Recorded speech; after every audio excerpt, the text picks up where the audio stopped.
Welcome to BioBabes, the sanctuary of science, biome of biomimicry, and the arena of alchemy, where we're speaking to the brightest minds reshaping our future. And today we're talking to Jake from Jake Explains. Tell us about how you got into science, your upbringing. We actually found out here at Network School that we're both from Ohio, the random flyover state, and lived in LA. So tell us where you started. So I'm from a small town in Ohio. As far as getting into science, I think even a really little young kid, I was just always curious. I think that's like the common through line I can look at. I'm just a very curious person. Like even as a little kid, I was a lot of times like just playing with like Legos, playing with like Lincoln Logs. I would like just spin the globe and just like, I'm like, oh, there's all these countries in the world. And I like putting things together. So then, I started to read books about like space and like the planets. And I'm like, oh, that's cool. This planet has 50 moons, but that planet has 2 moons. So just like, I'm like comparing planets and just reading that as a kid, it just made me always like, oh, space is like this really vast thing that's out there that we don't know much about. Awesome. So I think that's kind of, I've always been curious. So you're in Ohio, and you're teaching your mom the planet and quizzing her like it's the most important exam in the world. What did teaching her all of this knowledge when you were a kid felt like? It just felt, I think it's one of those things that's like being like an information forager. It's like I was hunting, I found these like really cool space facts, and like I learned about the planets. I'm like, Mom, I don't know if you know about this. So I was like, I'm gonna make you an actual quiz. So then I would just like get pieces of paper and then like make little quizzes. Oh my God. And then I would give them to her, and she always did them. She was like very supportive, of course. How old were you? I was like, this is like when I was in 3rd, 4th grade range. Another weird one is I also made like mazes. And then I remember my 5th grade teacher, like I would just like sit there and like make a big maze on a paper, like just like a puzzle that someone would have to solve. And my 5th grade teacher like printed them out and made the whole class like do my maze.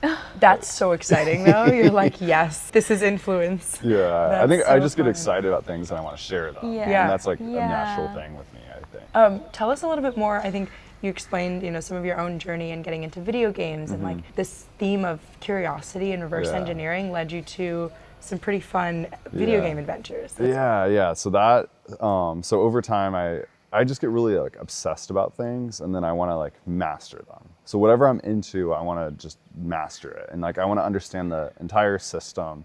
So then when I started playing video games, that was like very natural that I got really addicted to them. And because they're all like puzzles, and they're all like you have to like figure a lot of things out with a video game, and to like beat a game.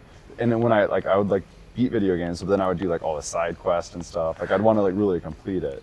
So I think over time I just got into more video games, and then I got into a game called RuneScape when I was in like 7th grade. Yeah. And then that game kind of like really took over, because that's kind of like all I ended up doing for like 3 years. So I played that game a lot. That game specifically a lot. Yeah. What do you mean with a lot? Basically, I just got really into. I want to be like the best in this game. And if you don't know RuneScape, it's really weird. It was really ahead of its time. A lot of people, it has all these people in this like game, and you have like different avatars, and you have like skills, and you also have like you can like kill other players in the game. But I was more into like, I want to rank up my account. So you have all these skills like mining, woodcutting, fishing, agility. There's like 30 of them, and you can get 99 in each skill. And it takes like so many hours to do one skill to 99. So it's like just leveling up over, and then you're playing the game with all these people around the world. Yeah. So when I was like 13 to 16, my best friends were people of like in Europe, people in like Australia. My friends were all around the world, and I wasn't really hanging out with the people in my middle school. Did you ever meet them in person or something? I actually did meet, a few people I met in person on the game, and 2 of my best friends now today are from the game. Whoa. Yeah. Okay, this is like original network state. RuneScapes are the original network state. It really is. It's really bizarre, actually. And even when I first learned about network state, I didn't quickly make that connection. But over time, I'm like, whoa, this is like something I did from like when I was a little kid for 3 years. Yeah. So there's like different clans in the game. So you have like and there's like a chat within the clan. So we would have like a big, how we have a Discord chat now, we had something called IRC, Instant Relay Chat. And in the chat, we would all communicate. It'd be like all day, we're just like texting each other. Wow. And are you playing the game all day? Oh yeah, you're playing the game and you're chatting. So I'm literally like chopping trees down in a game, and then I'm just chatting the whole time to my friends. And is this like during or after school hours? This is any hour instead that's of not school. Okay. Basically. Yeah, I would still go to Sure. school. I would still go to school, but And this like reverse engineering then has kind of brought you into your engineering career as well. Tell us about that path and your early career. well, how that worked out was pretty interesting because I was, playing this game a lot, and then I realized, okay, I'm 2 years left of high school. I need to start figuring out real life now. So actually, I became like rank 3 in the game, which is This like out of globally? like globally, yeah. Globally There's ranked like 3 in 100 RuneScape. million accounts. You were plus. top That's 3, insane. basically top Yeah. 3 gamer. Yeah, I was actually. That's insane. Famous. Hey guys, if any of you play RuneScape ever, They that's might him. know me. Yeah. Look it's- where Do you- he is now. What is Jake explains your handle it on was RuneScape? Tim LaHaye. Tim LaHaye. Yeah. Where did this name come from? Very weird story about that. My cousin and I would play this like GameCube pirate game, and then in that game there was a name Tim LaHaye, and we liked the name, so then we made that account together. But then he eventually like quit, and I just like took it over. That's so funny. So yeah, it was Tim LaHaye on the game. We were trying to find more about you online, but you are only Jake Explains, and then you have a Yeah. very small LinkedIn presence. I think the rest of your history is under Tim LaHaye. Yeah, it's funny because if you go to my YouTube now, which I'm posting Jake Explains videos, and you look at my history, you can It's see all these Tim. RuneScape videos from 15 years ago, where like in the game, because it's Wow. like I said, it's figuring things out. So I had to figure out constantly what's the best way to get experience points, the fastest, the most Yeah. efficient at all times. And so I made guides on the game. Like my old YouTube videos are just guides on RuneScape, and some of them got like 50,000 views. That's insane. Just me like teaching people on the game. Yeah. Oh my So God. yeah, Started that's in you can go RuneScape. back and see that. But it is like an alternate reality. I'm like, oh, that would have been interesting if I just stayed with video games. Yeah. And I like just went into Twitch streaming. But then I decided to go into science. Yeah. And like I pursued a physics degree instead. Yeah. It was an interesting time. Yeah, and I even got invited to like the headquarters of the game in England. What? Yeah, but my mom, she was like not about it. She's like, that's crazy. You can't go across the world to visit the headquarters of a game. And I was like really salty because I was like I was talking to like the CEO of the game, effectively. That's crazy. And my mom wasn't hot about the idea, but then she warmed up to it, and she's like, okay, let's get you a passport and everything. So I got my passport, but then I quit the game because I was like, I need to focus on real life instead. Yeah. That's when you And were, then when you I were like never- 16 years old. Yeah, and I was 16 when I quit. Yeah. But it was pretty cold turkey, yeah. Now that we're talking about video games and you have this thought like, oh, I could have stayed there. I feel like, well, we've heard your story and it feels like you sort of stayed in the video game lane in a different way. Yeah. And we know there's another story regarding video games and it has to do with Dave & Buster's. Oh, Tell yeah, us, yeah. how did you hack Yeah. Dave & Buster's? It's very strange. So I was like, played that game for a long time. But then I went into like a normal life. Like I got a college degree, and then I went into an engineering job in California. I moved to California, and I was like, wow, I developed these really like secret, like powerful skills when I was like 13 to 16, like figuring out a system of a game, leading a clan on a game. Yeah. And I never really got to use those skills with my job. I was just kind of in a lab doing like laser stuff, which was really fun, but I never got to use Casually in a lab doing laser stuff. I never got to use We're gonna get deeper into that later. but I never got to use my skills until I was playing Dave & Buster's. It's like an arcade in America. If you're not familiar, it's a very popular arcade. It's An so much arcade fun. for adults. Yeah. So me and my friend would go to Dave & Buster's on Wednesdays because it's like a half price game day. So you get to play the game Today, I cheaper. think. Yeah. Yeah, and we would start going, and I saw this guy playing the game, and he was like winning the jackpot pretty efficiently. And I'm like, that's interesting. Can you like make money playing Dave & Buster games? So then I looked up, I started researching, and there's like a whole Reddit subreddit for like Dave & Buster's. I'm like, okay, Naturally. there are some people doing this. This is Yeah. a thing. So then I started talking to my friend. I'm like, let's start going on Wednesdays more often. And we start playing that specific game more. And Which game is this? it's, I don't know if I want to give it. I don't play it. This is a playbook. Secret. This is a secret. I Are you don't gonna play go? it Are you gonna anymore. return to your Dave & Buster's Maybe, ways? you know, if I start needing an income again, you know, I Okay, might just start okay. playing. What can you give us like hints? Is it like a Okay, claw okay. game, a video game? It's Is a a milk jug toss. It's like this game where you like toss these softballs effectively into a jug. One of the analog ones. Yeah. And the games that are really good is that it doesn't get harder if you win. So a lot of games you can only jackpot so many times because then it gets progressively more difficult, difficulty adjustment, and then you can't win it. But in this milk jug game, the jackpot stays the same. And most people go up to it and they just start tossing balls like underhand into the jug. Doesn't really, you're gonna maybe make one. Yeah. But this guy that we saw was tossing it on the back wall. It was bouncing on the bottom, and then it was bouncing again on the back wall, and then back into the jug. So he was like using proper physics to like make it in more efficiently. So then, I start trying that same method, and I start making like 1 or 2 every now and then. But then I got better at that, and I was making like 3 out of 5 balls in every game almost. So then when I hit that point, I realized I could start actually making money. I quickly was making like $15 to $20 an hour. And then I learned how to like redeem the tokens efficiently. And then I figured out what prizes to redeem. So I was, could sell like Nintendo Switches and like video games to people on Facebook. And then I kind of like put together the system. Yeah. And then I just started doubling down. And then I was starting every day after work on Wednesdays. I would leave work at like 4 p.m. Then I would stay at Dave & Buster's till midnight when it closed, and play this for like 8 hours straight. Gosh. And I was making I got to the point where I was making like 50-ish an hour at some point. Holy cow. Yeah. How much did you make? Can you share how much?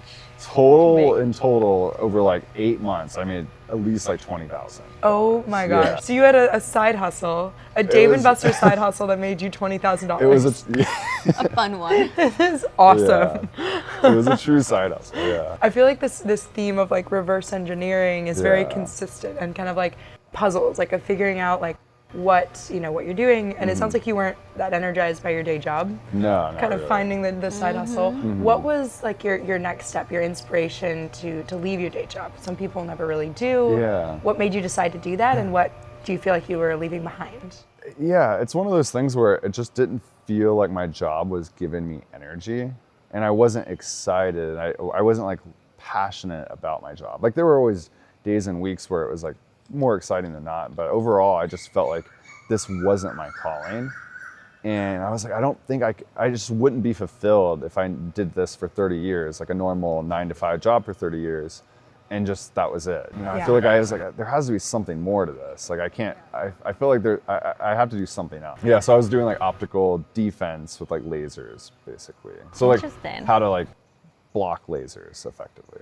Creating like shields to block lasers? Yeah, kind of like You don't that. have to get too deep into it. Yeah, no, not like shields per se, but like more like when you have lenses and you have like lasers. When you have like, if you like take a magnifying glass and you put it on an ant, to deflect. it'll fry an ant, right? Okay, yeah. So like lenses make like magnify light by a factor of like 1,000,000 down to a single point. So that same effect happens with like sensors. So if you have like lasers hitting optical sensors, that can like fry your camera basically. Yeah. Like if you shoot a laser into your phone sensor, it could possibly mess up your whole camera.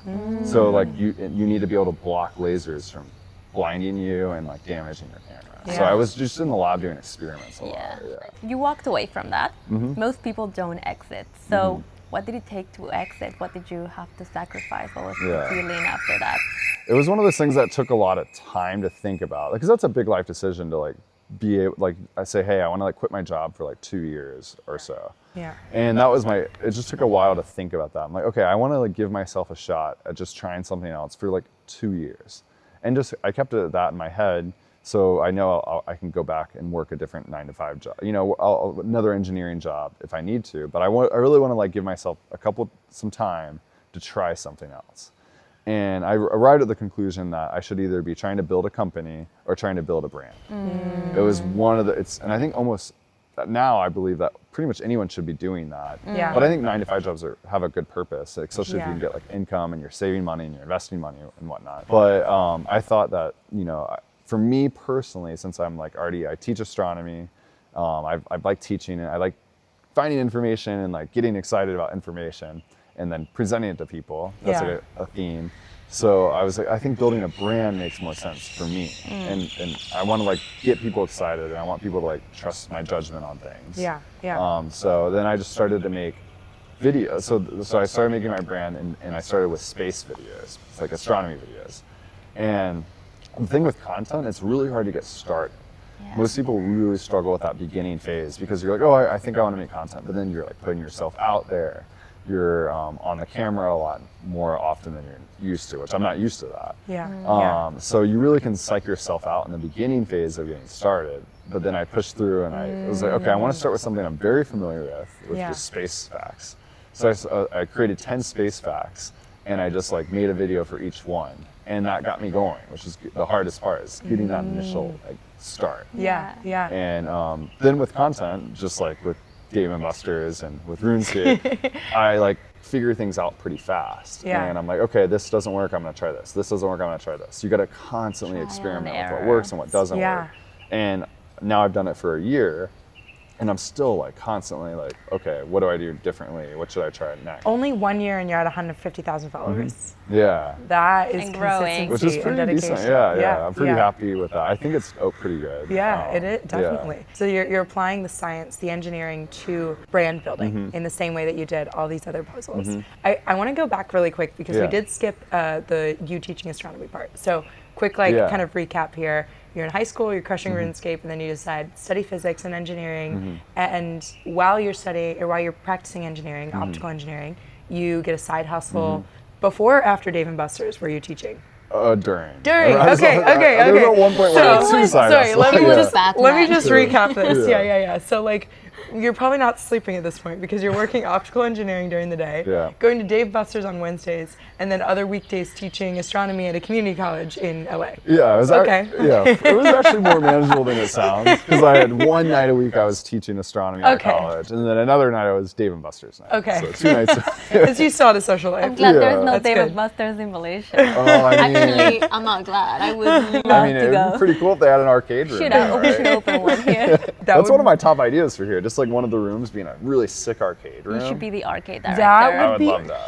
epic. Oh my gosh. And arcades aren't that expensive, like the games. You could find games. But sorry, so just a little bit of recap on like how you started teaching space and like, did that help inform you that you wanted to do more of this content creation and sharing stories? I think so, yeah, because if I didn't have that backbone of like teaching astronomy for a few years, I don't know if I would have immediately known what to make content about. So it's like something just really simple that I know I can explain well because I teach it. So it gave me confidence to like try that first instead of trying the videos I make now, which are more like geopolitics. It's about like countries and like how countries are rising, how countries are falling. So I've like really pivoted a lot from the space content. Yeah. But like just knowing that is something I'm good at explaining was a nice way to get started, I think. Yeah. And that's a good thing about anyone that wants to build a brand. I think it's just smart to use your name.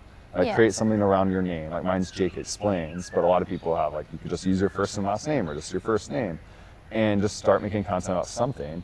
But then pivot as much as you want and see what works and then see what you like making content about more and then just keep going down those paths. So I could see myself changing up more with my content. Yeah.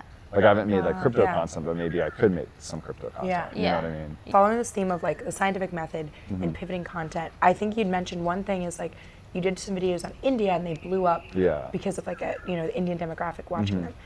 Talk us through how you like choose and like what you think about with the videos and how you're approaching that, because that's almost like reverse engineering too of like audience numbers. How do you think about it?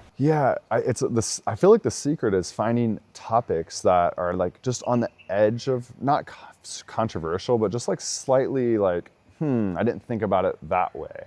So it's challenging topics. And it's really surprising information and just information people aren't aware of. And if you can combine like, something maybe slightly controversial, something pretty interesting and something surprising all together, those videos kill. But then, beyond that, you need to have like a good script. You need to have a good, good graphics to show as well. But that's like the foundation of a good video it's just really good information that people weren't aware of. And then you come in. Facts. Exactly. Oh, so I would love to test it. So you can pick one country that the internet has completely misunderstood and destroy the biggest myth about that country in the next 3 minutes or the next 1 minute. Okay. I mean, I feel like it's the easiest answer is India for sure. A lot of people just still are like really sleeping on India as like a rising power, and particularly on the internet. And I didn't really I didn't realize the extent of this, but if you go on like YouTube, there's and Instagram, there's a lot of Indian influencers now that are like, they have way more subscribers than you would imagine. Yeah, absolutely. And so people in India, especially like content creators in India, are like kind of blowing up silently. And a lot of like people in the States and people in Europe, like Western people, don't realize how the presence India already has online. But then when you think like what's 5 to 10 years from now, it's easy, you can come to the conclusion that like the internet, English speaking internet, will be dominated by people of India, from India. I think there's just a lot to India too. And I think when I say like information people aren't aware of, a lot of people in the West especially, the perception of things is from movies. So a lot of people have seen like Slumdog Millionaire and like movies about India, and they don't think India is this like really rising power. They just see it as like, okay, maybe it's slightly third world, or it has a lot of like, it has dirty areas and whatnot. It's the Western view of India. But the reality is it has some cities and airports that are just really nice now, and it's gotten a lot better in 20 years. So it's back to that information people aren't aware of. People aren't aware of like how much India is rising. Yeah. And so my videos that really started to do well is I made a series of about 15 videos on India and a series of 15 videos on China. And both of those topics were just good ones because China has a lot of like manufacturing capabilities that people aren't aware of as well. Like they know China is like builds a lot of things, of course, but they don't realize the true extent. They dominate rare earth minerals, they dominate materials, they make the most steel in the world. They're building ships way faster than anyone else, any other country by far. And they're like constructing, like this city was built by China. They're very good at building things and like they're very efficient. And that's kind of information people aren't fully aware of. So those videos do really well. So my videos I made was like India is rising. And I talk about like all these statistics that show like India is a really rising power. Yeah. And then I made another video that did really well was like China's manufacturing capabilities. And I just like go through with like quick hitting facts. Like, did you know this about China? Did you know they lead in drones, robotics? And like, I show that. Yeah. And it sparks so much conversation because there's a lot of people taking both sides, and those videos, the algorithm just like immediately picks up and be like, wow, people are watching this whole video and they're like liking it, sharing it, and engaging it. Yeah. And those videos, the algorithm just like, oh, boom. Interesting. And the algorithm is great because it's really like a pretty nice engineering thing that was developed. Because you don't have to have a big following, which is a great time to get started now because you can have no followers and the algorithm gives you data pretty fast if a video does well or not. It's also the momentum, right? You're riding this wave right now, you started, you're not stopping. And now that we're talking about countries, I'm also curious about your view on the future. You're so good at identifying patterns in the real world, between countries, misconceptions, challenging people's minds. What do you think the future is looking like in terms of the future of geopolitics, countries, and so on? I think the most simple way to do that is you have to figure out what countries are rising and what countries are not doing as well. And you have to like put them in different buckets. Yeah. And overall, like places in Asia are doing much better than places in the West right now. And that's like a trend that's been going on for like the last like probably 20 to 30 years. But that trend is like just not gonna stop. It's gonna keep continuing. So I would expect a lot of countries in Asia, like Vietnam, are of course like China, India, a lot of even like Malaysia is doing better than it was 10 to 20 years ago. So I think it's important to group countries like that. I think another theme is like countries that have done really well in the last like 100 years are the ones kind of like, they kind of had the lead for so long, and those are the countries that are kind of slipping. Like if you look at the G7, which is like Germany, France, Italy, the United States, Canada, their economic activity is going down, while the countries of like BRICS, for example, which is like Brazil, Russia, India, China, it's like it's like G7's going like this, and then the BRICS is going up. And they've already like surpassed the G7. So you have to figure out what countries are doing better economically. You have to also like temperature check and like go to these places and be like, oh yeah, the people here they seem pretty happy. The cities are pretty clean. The cities feel pretty safe. You were just in China, right? Yeah, and it's Tell like us a bit about that. China's very impressive. That's like the only thing that kept coming to my mind while I was there. I was like, whoa, this place is impressive. Yeah.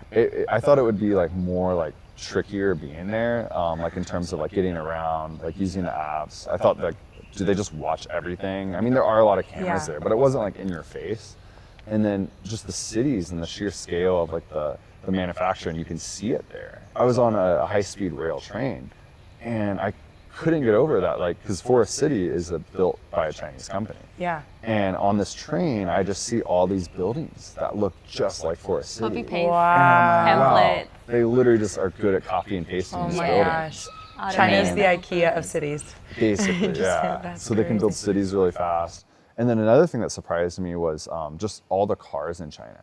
They have so many different car brands I never was aware of. And the average car a person has is quite nice. Yeah. Because they're so good at making things that they have effectively made everything really cheap, like electronics, cars, housing even, because they build so many houses that everything has become cheaper for the average person. So the average person there doesn't need a high salary, and then they can just have a decent, better quality life. Like I think a good theme as well is like what society is just like really benefiting from technology. China's very much benefiting from technology, and the people of China are benefiting from technology, so therefore they actually become more optimistic about technology. And similar things happening in India, but not to the extent of China, but India is still, 20 years from now, who knows? Yeah, and China's super cool too. Like there's the cars on the road, most of them are electric cars. Yep. And they have like right now they're dominated by renewables. Like China is crushing the renewable space, which means they're no longer going to be dependent on other countries for oil and coal. Like it's brilliant. It's techno-optimism reimagining everyone's lives. Yeah, and they're So solar as well. Yeah. That's one of the most insane graphs that you can see is like their solar building Yeah. is like through the moon. And then other Actually- countries are kind of like Yeah. barely doing it. Yeah, they're making the most out of all the energy.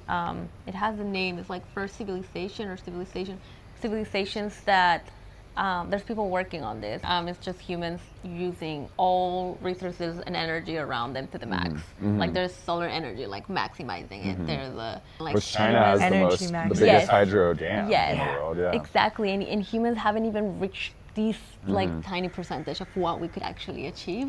So it's just interesting. It has to do a lot with renewable energies, and yeah, it's a very interesting topic that could take over a whole Yeah. chapter. Yeah. I would love to know how you ended up in Malaysia. Let's How get you into ended that. up Let's here go in straight Malaysia, into that. from Yeah. Ohio to LA. I know my pipeline. It's a pretty weird niche. What is Yep. yours? So mine was, I read the Network State book, and I just started to get like more excited about like this concept. How did you hear about that originally? I think I was watching the All In podcast, which a lot of people know about that Yeah. podcast. Yeah. And then Balaji came on the All In podcast. So I'm like, whoa, this guy has some very interesting takes, and I feel like he has a pretty good grasp on where the world's going. Like, you have the West that's kind of like going down over time, and then the rest of the world is probably going to become more decentralized as like Yes. a counter effect to that. And I think like first hearing about when he came out with the book, I was like, okay, I immediately read this because Yeah. I'm like, this is a very cool new concept.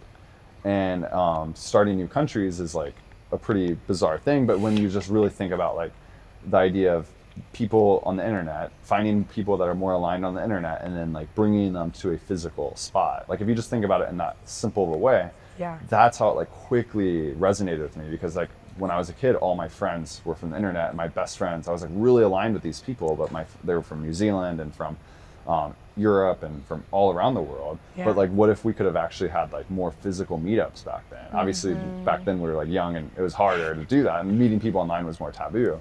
But it's becoming less taboo over Yeah. time. Yeah. And there's already like so many groups online. There's subreddits, and there's like content creators that have followings. So I think the idea of just leveraging the internet to find like-minded people, and then bringing them to places and having meetups and pop-up cities, which every year there's like more pop-up cities now. Yeah. I think that it makes a lot of sense. Yeah. So to me, it Yeah. just makes sense now that I think that's where it's where the future is going. Yeah. But I was going to Europe for my first time, and then he announced like the first Network State conference in Amsterdam.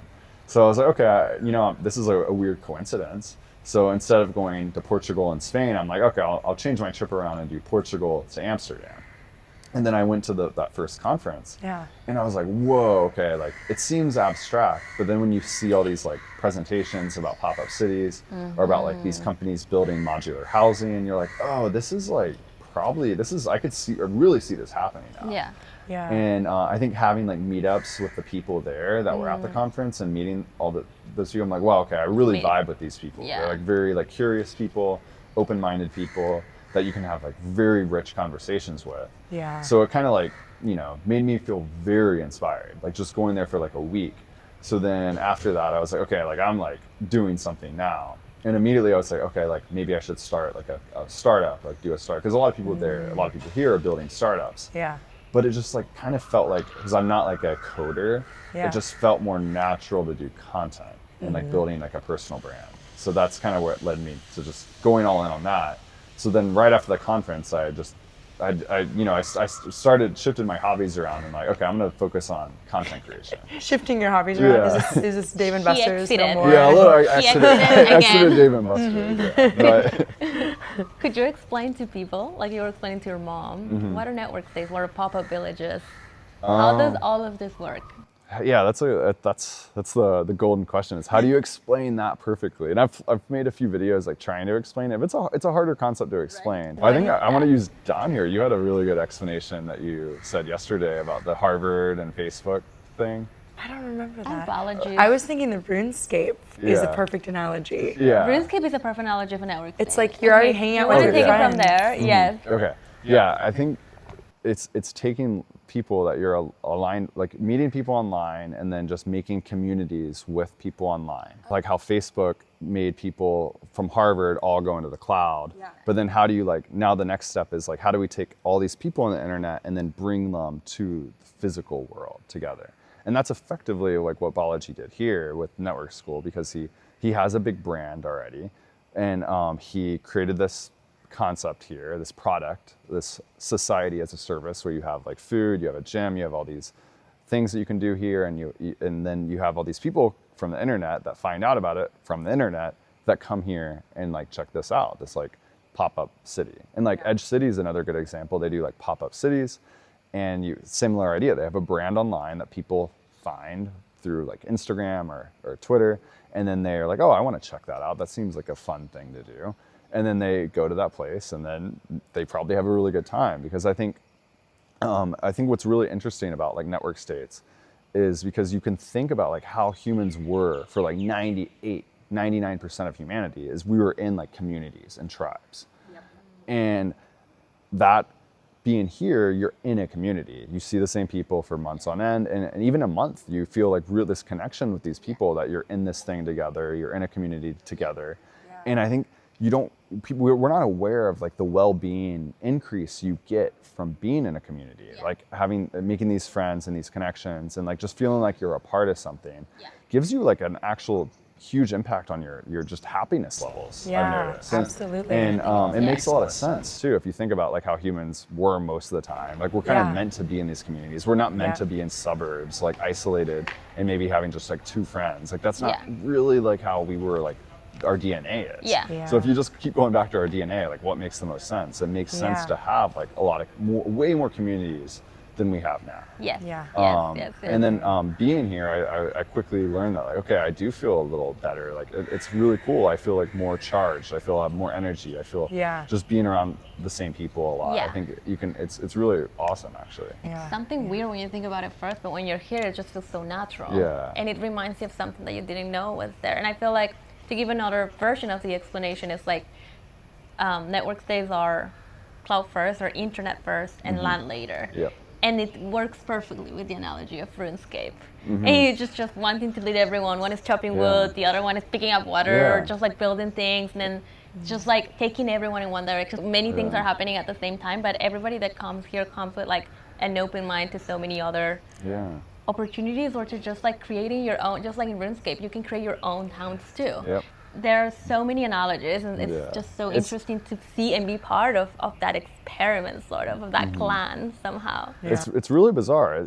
I haven't had the same feeling since playing the game until I came here. And I think it's legit being a part of a community. Yes. And I had that feeling as a kid, but I wasn't even aware of that feeling. Yeah. But that's like I was in a community, an online community, and we had meetups on the game. We all had skills, and then like the same feeling I get here is being in a community. Third space, like you don't have to plan, you just know people will be there. You can just show up and like people will be playing or people will be And the analogy goes farther because like we're all here and we have different skills. Like there's skills in the gym and there's skills like how long can you stay in the cold plunge? How many push-ups can you do? Or like what startup are you building? Like we all have like different skills and it's like that's a common theme here. We're all like we're like leveling up together. And I think it's fun. You cheer on people that are doing well, or like you can form a business with people and everyone here is just we're all like in it together and we're leveling up in life together, and that's pretty exciting. On this line of thought, how would you define the best designed video game? I think the best designed video game gives you a sense of vastness, and it just makes you like excited, and it has like this just like it has a lot of possibilities. When things have a lot of possibilities, it feels vast, like space, and that sense of vastness like really like makes me feel like this awe that I want to lean in and play it. And explore. So like I really like open world games, like Red Dead Redemption 2 especially is one of the best video games ever because you like I'm obsessed with like the Wild West and like riding horses and just shooting arrows and like doing quests and like doing missions and like exploring this world. Oh, that like I would like play that game all the time. Like I was just like I feel like I'm in the West right now, and I feel like I'm in it. And you just get really strong connection to the game, and it makes you feel like just in awe when you're playing it. Yeah. So games like that I think are really good. I like those type of games, and I really like strategy games where you have to like figure things out and that you have to like level up and complete missions. And so those type of video games are like for sure a personal thing. Some people just like shooting like Call of Duty, or they like sports games, which are still equally fun. But the best video games give you like a very good sense of vastness. Like Ghost of Tsushima, you're a samurai in an open world game. And it's really cool because like you're just like exploring this as a samurai. It makes you feel like, okay, what was it like as a samurai in Japan 500 years ago? Like those type of video games that to me strike me the most. And it gives you purpose. I feel vastness. I feel it gives you purpose, gives you challenge, you to take the other side. What if you were to create your own network state, knowing now what you know about RuneScape and your own kind of reverse engineering, what would you have a theme? What would it be based around? What would it look like? Yeah, I've thought about that a lot, and there's just there's so many different like answers to that. Like I'm like, oh, it'd be cool just to have a network state based around really cool vibes and experiences. Like I want to create the coolest experiences. The vibes network states? Dave and Buster's. Something like that would be really interesting to me. What do you mean by like cool experiences? Like are you thinking like music, like a festival? Or yeah, exactly. I love going to music festivals. So whenever I'm at festivals, I'm like, oh, this is like, I like what they did here, what they did here. What's your favorite one? My favorite one by far is Electric Forest. I've been to it like 8 times. It's in Michigan. Oh my gosh, the Midwest crushes music festivals. I don't care what anyone says. They really Electric Forest. Yeah. I highly recommend it. It's a good reason to make a trip to the United States. It's a beautiful time in June, and this festival has a really good experience. It has like 8 stages. But the best part about it is like you go in the festival, you're walking through a couple stages, really cool, great. But then you hit the forest, the electric forest. And it has like thousands of these really tall trees, and there's lights everywhere, and there's just so much randomness. And you can like the first few years I was there, you have no idea where you're at in the forest. Yeah. You get lost in this whole forest. Michigan. And there's lights everywhere. There's people like dressed up. There's like people on stilts walking around. There's all these fairies. Like they hire people. And feels it's like another world. Exactly. It's like this magical experience. And there's like a chapel in there where people like fake like they're getting married and like there's like events there. So it's like this really rich experience. Like Burning Man, I've never been there, but like has a similar, obviously it's all about the experience there. So like experiences, like I think just like being in person, like we're like in the, physical person, like how do we make just the best experiences where people connect the best or people have the most fun? I think that's like a really good direction to go. But then I think about other ways too, like what about a network state about like being maximized? Network states are cool because they're all little individual experiments and you don't know what works until you try something. What about one where you like maximize peace and productivity together? Like create this space where it's like very peaceful, but also creates like the best environment to be productive. That could be a good one. Another one where you could like optimize circadian rhythm and like have red lights, everything become red. Or like every building's maximizing sunlight. You all wake up at the same time, like something like that. South-facing windows, like could be really interesting. There's just so many different directions you can go, and I feel like maybe one where it's like, okay, we just want to level up together. Like let's create like skills like we had in RuneScape and like You're wood chopping. yeah, like like who's the tallest person, who can do the most push-ups, or just like random skills, and that could be a fun one. Like I don't know, it's fun to think about. I love to compare, like in the book, the network state is like one commandment, in a video game it's like one main quest. But it's the same in the end. And in the brand, when you form a brand, it's like the mission, the visions. It's just interesting to see how that can shape the whole community. Go ahead if you had one. And I think it's exciting as like, because I do think every year there's more pop-up cities. There's more, like it's very obvious if you're in this space, especially being here, you're more aware of what's going on in the space. And it's very evident to me, like in 5 years, there's going to be a ton of these like pop-up cities and just real life experiences from the internet being put into places.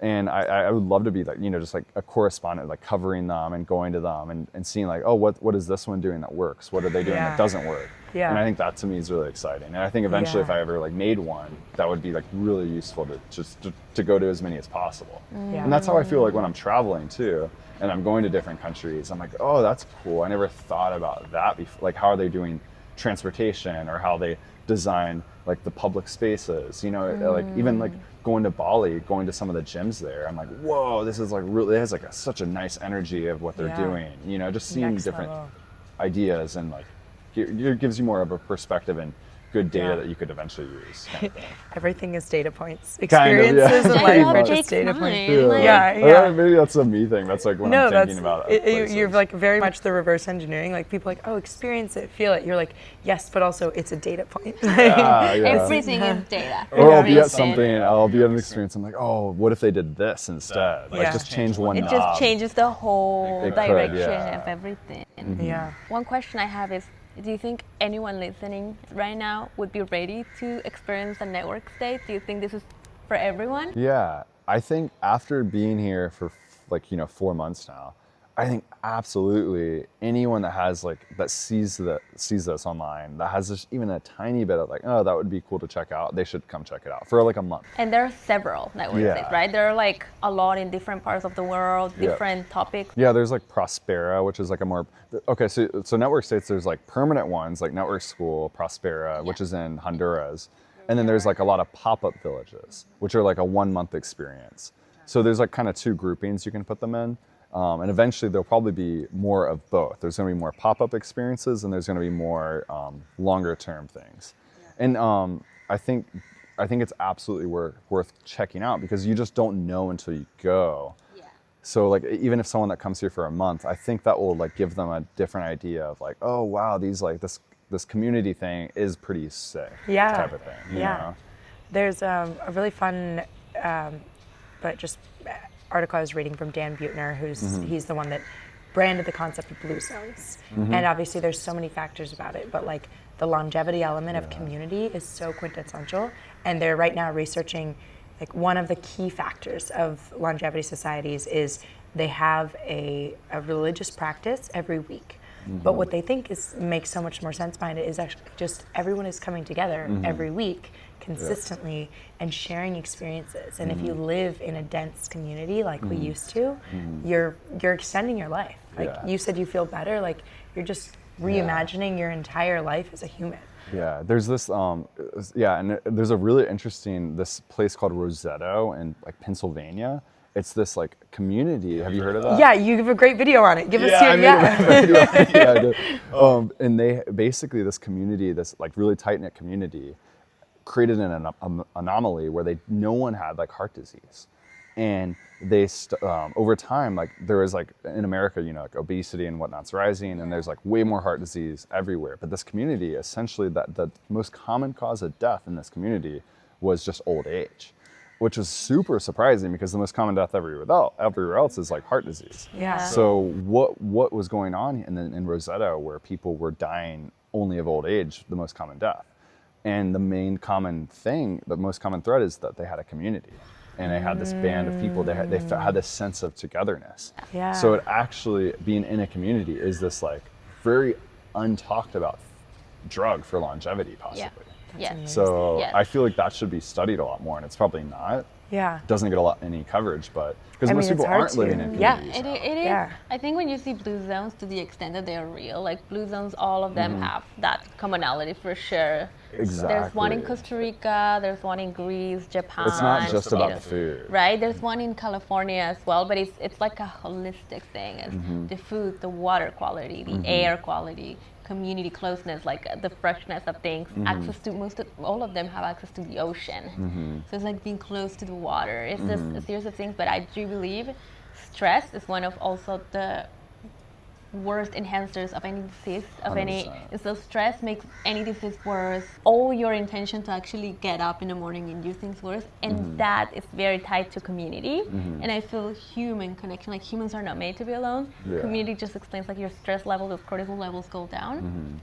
So I do see that pattern. I'm like, I'm happy to be South American because at least culturally too, it's like everything It's is part of around your community. culture, yeah. Yes, and I love South America for that reason. It has Yeah. a very strong, like, tight-knit feeling. yes. Kids here. Like you don't see free-range kids Yeah. in most places in the world. Like That's another mind-blowing thing after being here is like the kids here. I'm like, wow, like being in a community, like Yes. the kids have like 50 different role models, or like they have all these people they look up to, and I'm like, that is like a hack right there for raising kids. I never, that was a huge thing I did not expect that I saw here. I'm like, these it's so efficient for the kids. Like they have all these like people they look up to, and they might grab like, oh, they might grab all these good little tidbits from different people, and that's going to make the kids so well-rounded. They Like, make us play Exactly. chess. They make us yeah, play they Legos. beat us in chess. They beat challenge in- us as well sometimes. And I think they also like, we think about this like, pro-natalism movement, but a lot of people just don't want to have kids. This is another reason why we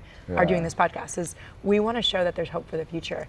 And one thing is if you see kids running around that are happy and joyful and the parents are living their lives, building a career, doing what they want to do, also happy and joyful, that is so far in contrast to this ideology we have of you have a family, you're in a house, you're alone, like you're isolated, you're stressed, you're running your kids to basketball practice, all these different games. Like it rewrites the narrative of what the future could be, which Exactly. is a big question for you. What is the most optimistic view of the future look like for you? I think having more network states would be the most optimistic view I could have. Like just having all these different possibilities around the world of different societies that have different focuses. It could be like one just around longevity and all the foods perfectly optimized for that.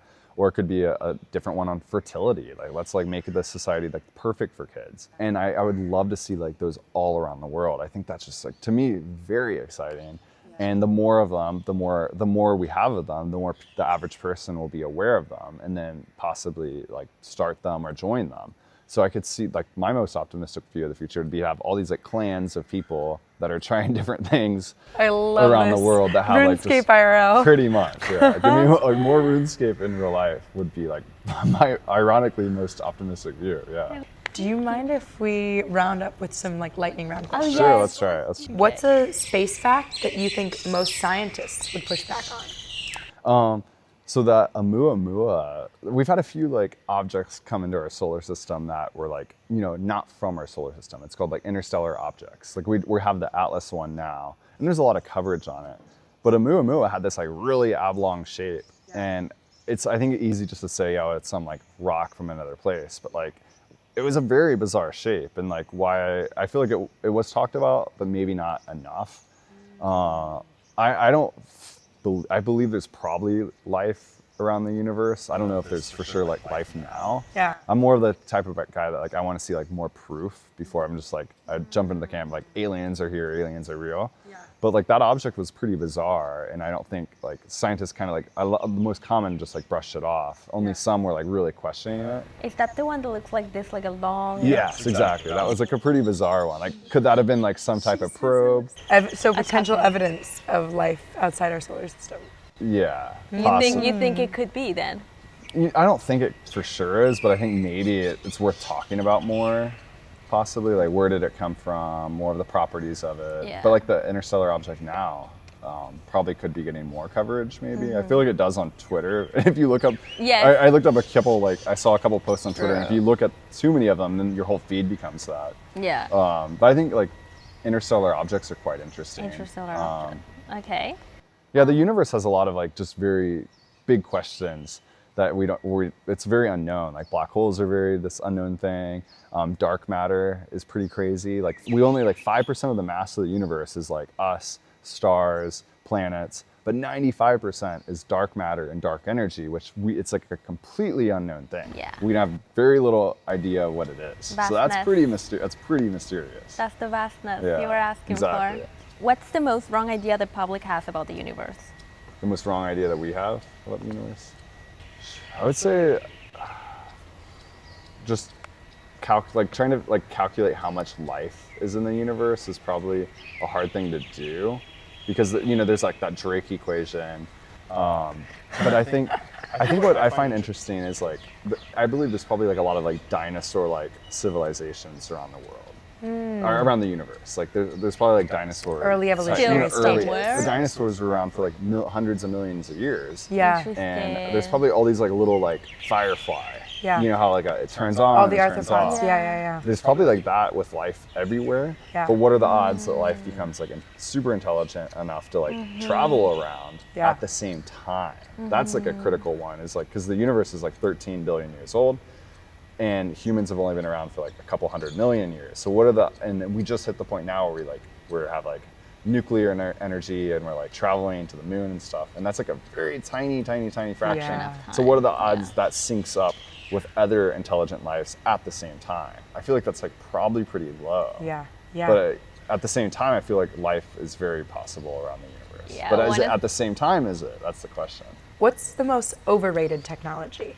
The most overrated technology, I would say like AI, in a sense that it's like overrated and underrated, because at the end of the day, it's as useful as the person prompting it. It's like it really helps someone that like I can't just like create the best movie right now, but someone that creates movies already has like they understand all the terminology perfectly, so they can use AI to create probably an amazing movie really easily, but still it doesn't really make me a person that just can create a movie. So it's really like it's all about like how good it amplifies someone that already has knowledge about what they're doing. So I think some people just think like, oh, it's super intelligent everywhere at this, but it's really like I think it just really benefits. It amplifies the individual's intelligence. Kind of thing. So I think it's like overrated and underrated. That answers both my questions. Yeah. Then. It's both underrated and overrated. Yeah. Okay, I love it. What's something you said in your videos that people call crazy, but you still stand by? I think the biggest one is when I cover China, I get a lot of comments saying like, is China paying you? Like that's a very common comment.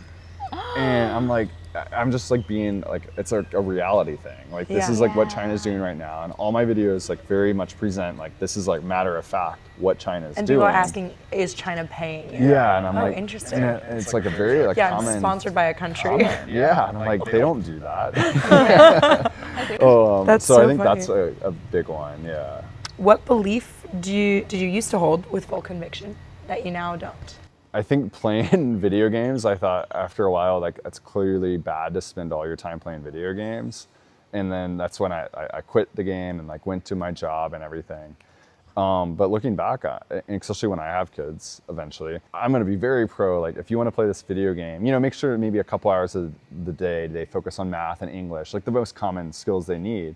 But other than that, like if they wanna play a video game for like 10 hours a day and they feel like that's the right thing, and to me it seems healthy, like I'll have a good idea that's healthy. So I'm like pretty pro video games. I think it's just very incredible problem solving skills, and like all my best skills, like personable skills even, like I have a good sense of judgment of character and people, because I had to like recruit people in that game to my clan.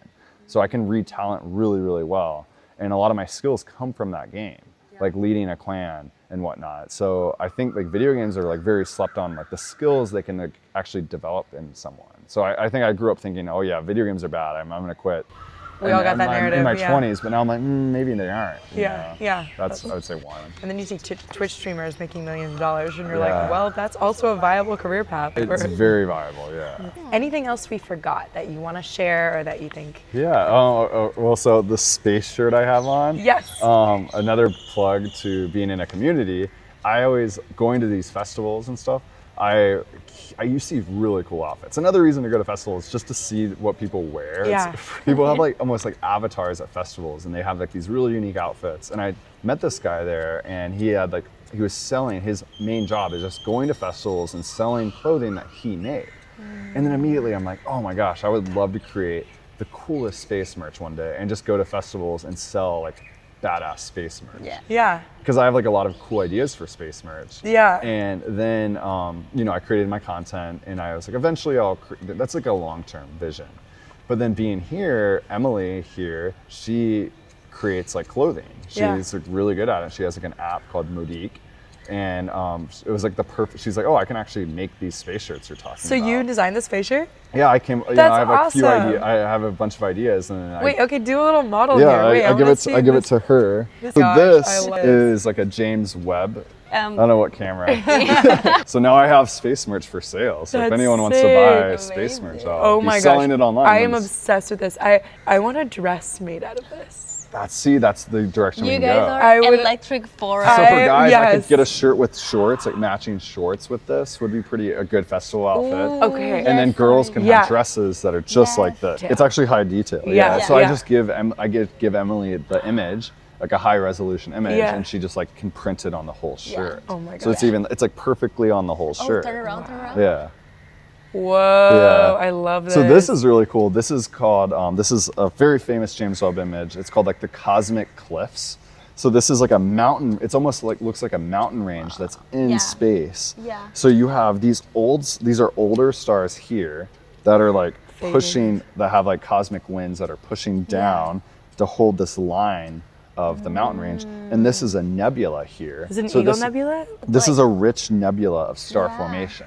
So it shows you the border of like old stars and new stars forming. So it's a really rich star forming place, because nebulas are where stars form. That's how like all this dust right here you see creates new stars. So like it starts lumping together, and then eventually you have a star. Yeah. And then so stars are forming here, and these are old stars. That's So- cool. So oh I- my gosh. And we I are love- Stardust, so. Yeah, exactly. I mean, we're literally stardust. Stardust. Yeah. That is so so cool. I made a bunch of space shirts. So eventually, probably when this podcast airs, I'll have a store where you can buy them. So you can add the link. Yes, and then link it hopefully there. There's some cool ones. I have like 12 of them already. Yeah, So, this is awesome. Oh my gosh.